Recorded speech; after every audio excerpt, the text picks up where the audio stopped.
So we're looking at a SolidWorks development here where I've got a tipper bin and I've got the main base there that it's going to tip on.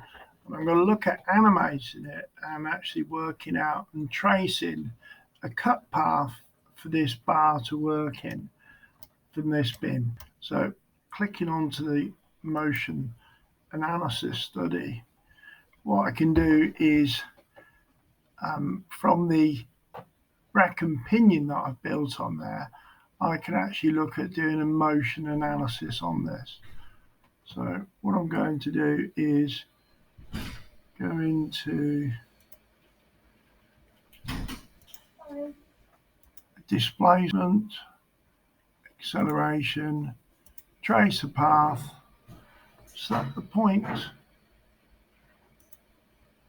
which the path travels along, and then when I hit play, it will give me that motion analysis and that path tracing, and that comes into my results down here to show the path.